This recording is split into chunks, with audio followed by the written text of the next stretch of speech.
So I think that is the importance of really finding the right fit for you and then using their services. Utilize us as a trusted advisor that helps you maybe get over the hump, that even though you know you should be going in, if you're apprehensive, bounce those things off your realtor. That's what we're here to help with. You know, I think a buyer can really set themselves up for failure by looking at an area that they're realistically probably priced out of, developing, that sort of emotional connection to that area. And then once they finally finish their mortgage pre-approval, maybe lose a couple of bidding wars, have to face the realization that that's not really reality for them right now. You need to connect with somebody that understands the community, somebody that gets to know you. Ask some questions of you. If your realtor's not asking you any questions about your lifestyle or asking you any questions about what's important to you, they're just trying to sell you this particular house, then they're really not working for you. They're working for themselves and for the commission they're going to get from it.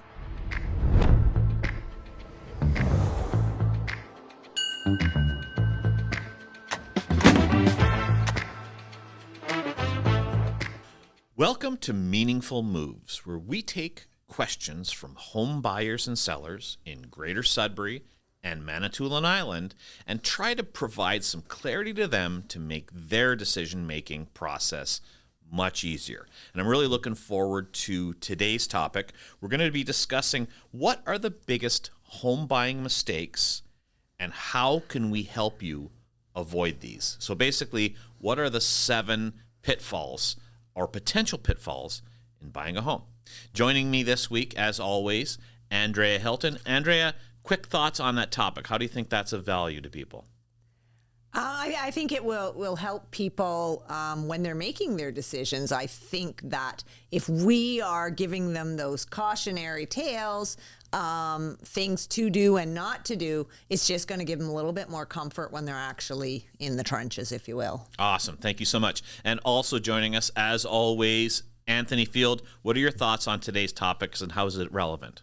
Obviously, it's incredibly relevant. I mean, for me personally, I do work primarily with buyers, and I see the indecision. I see the difficult situations that they're often put in, torn between 2 different options. So I think for any prospective home buyer in Sudbury, I think to listen to this and to hear what we've seen in our experience as the most common mistakes or common things to avoid, I think it can provide some great benefits to anybody who's looking at maybe getting into the housing market. Awesome. So let's get right into it. Pitfall number 1, shopping before you know or truly understand your true budget. So Anthony, obviously people know this is important. Why is the focus off a bidder, or what are they missing out on?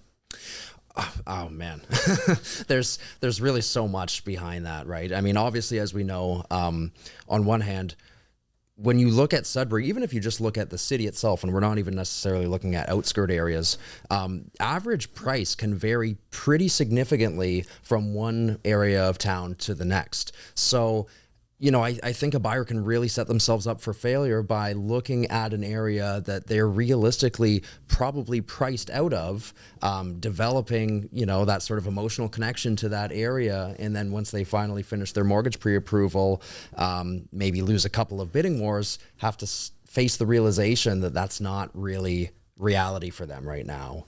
So I think by doing so, you're just increasing the risk of setting yourself up for heartbreak.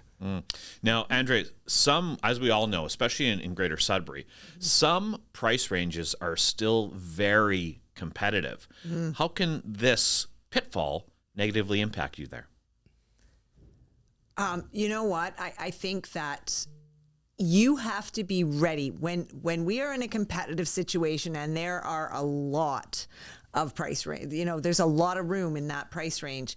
So when you get to a competitive situation, you need to be as prepared as possible. You need to know exactly what your budget is. You need to know how high you are able to go if you get in a competitive situation. And you want to know that you have the shortest conditional phase possible, or maybe not even at all. If you're really prepared, you're working with your mortgage broker, we can send them those listings and all the information that they need ahead of time.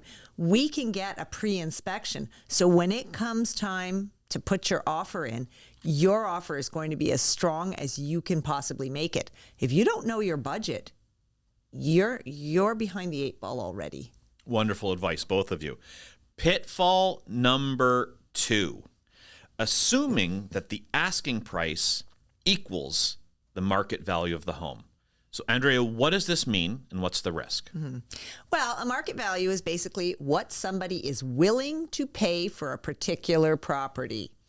And that is set by previous sales in that neighborhood with similar homes. However, in certain price ranges, the lower price ranges, first-time buyer ranges, there's always a market value range. You know, people are willing to pay from this to this, but sometimes, because there are not as many homes in that price range as there are buyers, sometimes people are looking at, am I going to be there for 5 years? Am I going to be there for 10 years? And maybe I'm willing to go a little bit above that price range. So typically, if a house is priced somewhere in that range, it doesn't necessarily mean that that's where it's going to sell. The other thing you need to do is make sure that your agent is really knowledgeable and is going to guide you along the way, because you can ask anything you want for a house. But if you have a 5-year plan and a house is already listed, the list price is well above what market value tells us, what we know people are willing to pay. When you go to sell that in 5 years, you may not get what you paid for it back. So you really need to make sure your agent is guiding you in what the true market value for that home is. You said there's a bunch of nuggets in there. So we do know that there are examples of people that see a home on Realtor.ca or go to an open house and assume that that price tag is accurate, and they work with the listing agent to write an offer on their behalf. What is the risk there?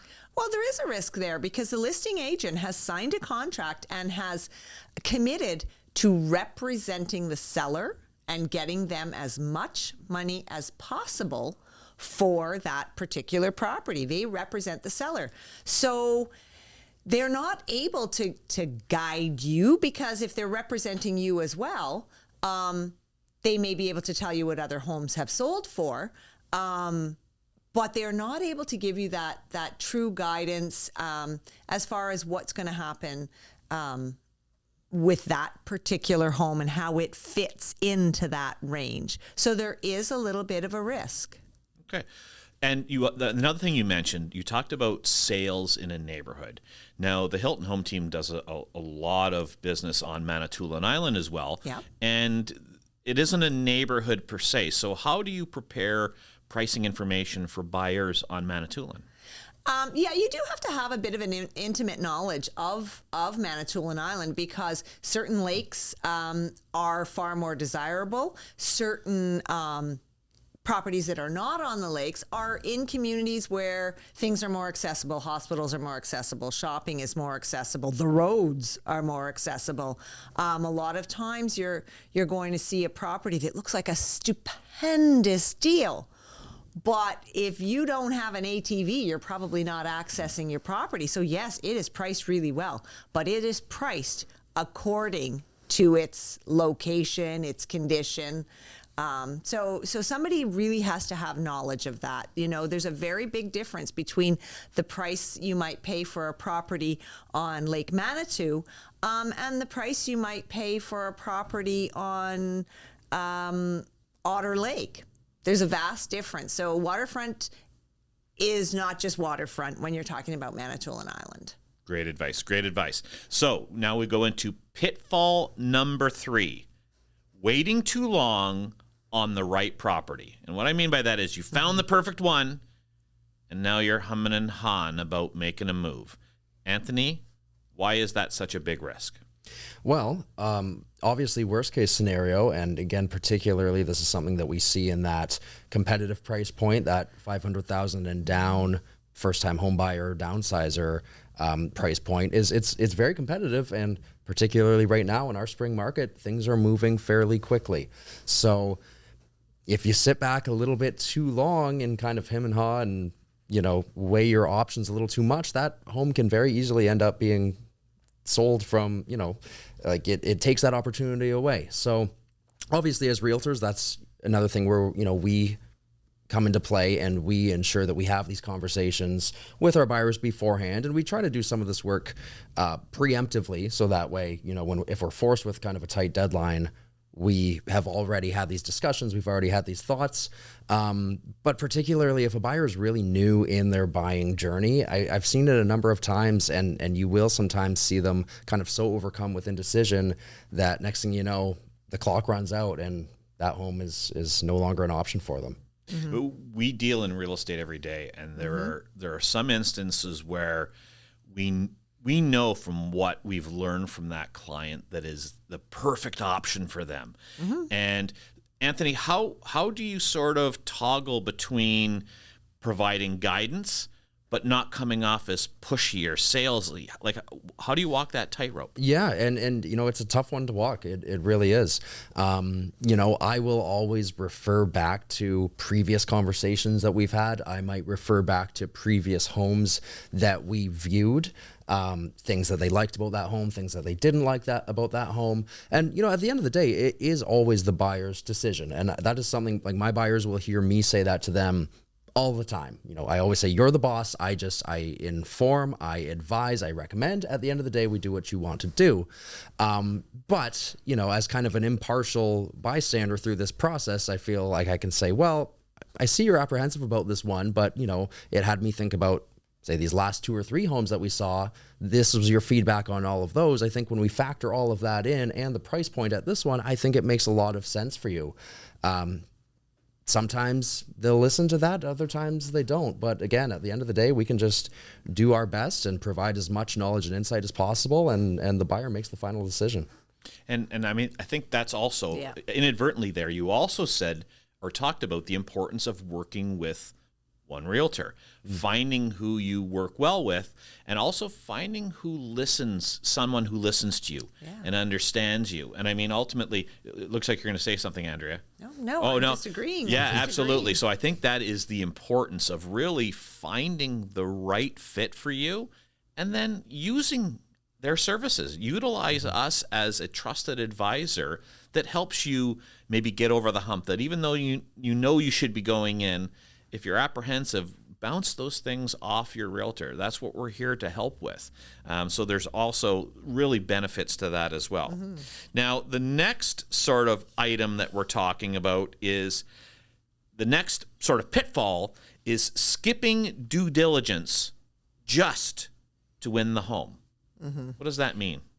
Yeah, I mean, that is someplace where your realtor really becomes the advisor, because people sometimes get caught up in competition, and they want to win. And we see it all the time, especially when people have, maybe been disappointed a few times. And it is really our job to say, okay, first of all, let's look at what the market value of this home is. My advice is, if you're only going to stay here for 2 to 5 years, don't go above X, because you might not get your money back. People are going to say, oh, I don't think I need a home inspection.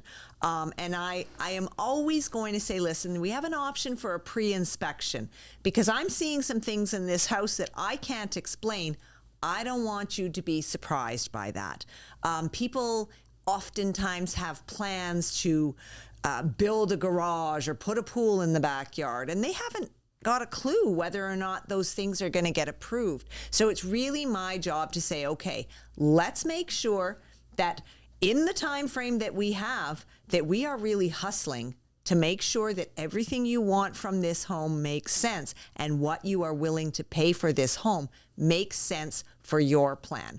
One example is, I had a young couple that I was working with, and they were very set on, they were staying in this house for 3 to 5 years. So for them to pay for the price of the house and then do the work that they deemed necessary, I had to sort of break their hearts a little bit and say, I know you have dreams for this house, but if your 3 to 5 year plan is going to cost you this much money, you may not recoup it when you go to sell that house again. And that's our job. If they still wanted to buy it at the price that they wanted to buy it and do the work that they wanted to do, that's 100% their decision. But it's my job and my conscience to make sure that they understand there is some due diligence required here. That is some great advice, and it actually segues perfectly into the next pitfall for Anthony. The next pitfall is focusing only on the house instead of on the lifestyle. So what exactly does that mean, and why is that such a risk? So I think, I think what you're really referring to, an example could be, maybe you as buyers have found what you deem to be the perfect home in Levac. And so at that point, but you both work in town, and so you're looking at adding significant time onto your daily commute. So it's important to weigh, and it makes sense, right? I mean, we see that trade-off. You can see maybe a better house in an outskirt area, in an area that might be considered less desirable just because it's a less convenient place to live. Sometimes that's absolutely fine for that buyer, but it's important that they are factoring in the lifestyle aspect, like you said. If it's a rural property and they love the house, but maybe the house relies on a well and a septic system. Maybe the house comes with a particularly large driveway that is going to take a lot of maintenance in the wintertime. These are all sorts of things to consider. I showed a house over the course of the weekend that's beautiful home, great location in town, one of the steepest driveways that I've seen in person, as well as the front lawn. And so my first thoughts are, snow removal and lawn maintenance. Now, you might think in the grand scheme of things, those are relatively minor, but if your plan is to be in that home for a long time, it's not going to feel so minor every single winter when you're out there, shoveling and trying to stand upright and not slip and fall on your face due to the slope of your driveway. So all sorts of things to consider. It's far more than just the house itself, but you need to look at the property being offered for sale in its totality, factor in the location, factor in the size, all sorts of things to look at when you're making that decision. I mean, it's great advice. And also there's the subtle nuance between a first-time buyer and a first-time move-up buyer, meaning that when, say, for example, it's a young couple, they just get together, it's great to have the plan, like Andrea said, but in that next house, they're probably looking 3-4 years later at something very, very different. What do those buyers traditionally look for, the ones that are sort of moving up for the first time? Andrea? Well, a lot of times they're looking for more space. Their family has expanded. A lot of times they are looking for a more particular location because they have, their financial situation has changed. They are now in more secure employment. So they're probably looking for a more specific area. But the other thing, and it kind of goes to Anthony's point, is all of the things that they really didn't love about their first home, they're looking for something that doesn't include that. Okay, great. So that's sort of also a perfect transition for the next pitfall. Don't only think about your needs for today when you're buying. So, Anthony, what does that mean? Well, for me, I mean, a very common example, I work with a lot of young first-time home buyers, a lot of couples in their maybe mid to late 20s who currently don't have children, but have plans of having children, So you don't want to all of a sudden look around your home and realize that you are already out of space when there's yourself and your partner, 2 kids, and maybe some pets running around in there. You kind of want to look ahead a little bit, right? So, and Andrea's mentioned this a couple of times, how long do you plan on being in this home for? If it is, say, 5 years and they are a couple in their mid-20s, they might still have plans of a family of their own, but maybe not in that house. If they do have plans of it in that house, do you currently have enough bedrooms? Do you maybe have an unfinished basement that you could add additional bedrooms? Those are very much things to consider. It's just, you want to be realistic, but you certainly don't want to be short-sighted. You know, it's kind of a fine line between finding the right place for you right now, but also factoring in your timeline and being aware that life changes. You know, I've had a number of first-time home buyers who feel like they're going to buy their home and they're going to live in it for 20 plus years. The reality is, and I don't know the exact stats off the top of my head, but I understand that is not necessarily the case for the average first-time home buyer. You know, they're not in that home for 20 years, not in 2026. So just important to realize that even if you think you have everything lined up and planned and figured out, you may not. So how easy is it then to be flexible in order to make necessary changes? Great feedback. Now, in terms of don't think about only today, what's the impact on who we're seeing relocating to Manitoulin Island, Andrea? What do they need to think about? Well, people are relocating. They obviously need to think long term. They need to think about, a lot of times people relocating to Manitoulin Island as their permanent residents. So we'll just talk on permanent residents at this point. Are people who are close to retirement. Maybe they've got 5 years to go. So they want to secure that place now so that when they'll use it seasonally or occasionally as a secondary home, and then they're going to be living there in 5 to 10 years. What they have to consider, honestly, is this going to work for me in 10 years? I'm 60 years old now, but when I'm 70 or when I'm 75, am I still going to be able to manage the stairs and that attic master? Am I still going to be able to mow that acre of cleared land that I have? How many steps are down to my waterfront? That's a great one. Yeah. And that's something that, at this point in life, when you're making your purchase at 55 or 60 or maybe even 65, those stairs are nothing. But if this is going to be your long-term home and getting down to your waterfront is important, or doing your laundry on the lower level is important, you really have to think about, how's that going to work for me long-term? Great advice. And now pitfall number 7. We've talked about this a few times a little bit. Do not try to navigate the process alone.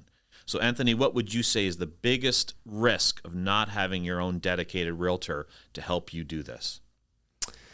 The biggest risk, that's tough to say. I mean, I think you're looking at, risking all sorts of things across the board. Ultimately, I guess your risk is that you buy a home at a price that perhaps is not, is above its true market value, in a location that maybe doesn't fit your lifestyle, and a house itself that maybe doesn't fit your future plans. Like everything could go wrong if you don't, if you don't consult with a trusted professional. And, I tell prospective buyers this all the time. You don't have to pay your real estate agent when you're a buyer. So why wouldn't you? Yeah. And like you'd said before, Todd, like, picking the right agent is very important. Picking somebody who you can get along with, who you have a rapport with, who listens to you, understands you.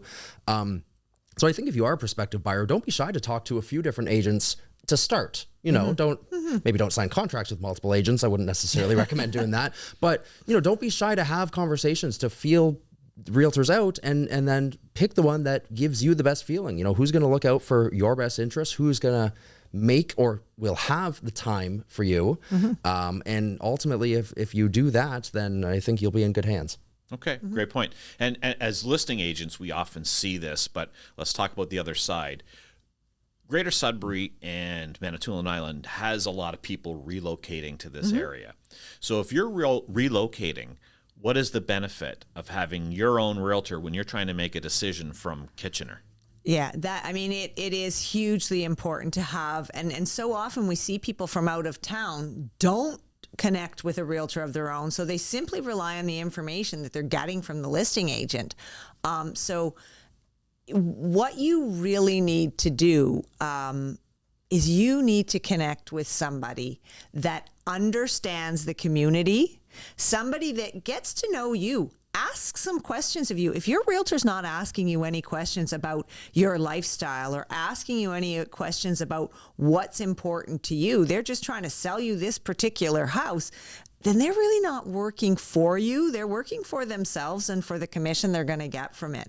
You need a realtor who's going to take an interest in you, try to understand what your needs are, try to understand what your lifestyle is, and guide you to the areas of town, to the types of homes that suit your lifestyle, because they really are the expert. You don't know anything about these communities.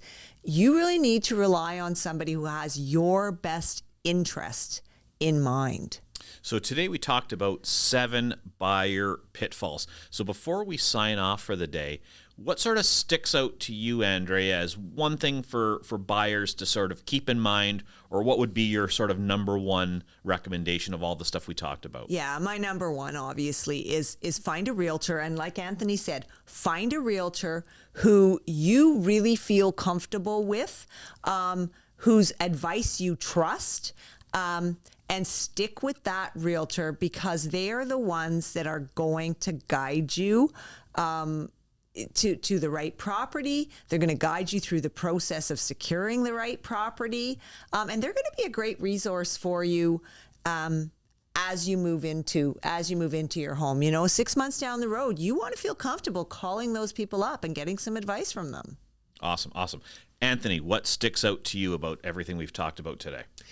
You know, I hate to say it, but I don't think I could put it any better than how Andrea just put it. I think every pitfall that we've mentioned today is easily avoidable if you're working with the right realtor. And I think that's the takeaway.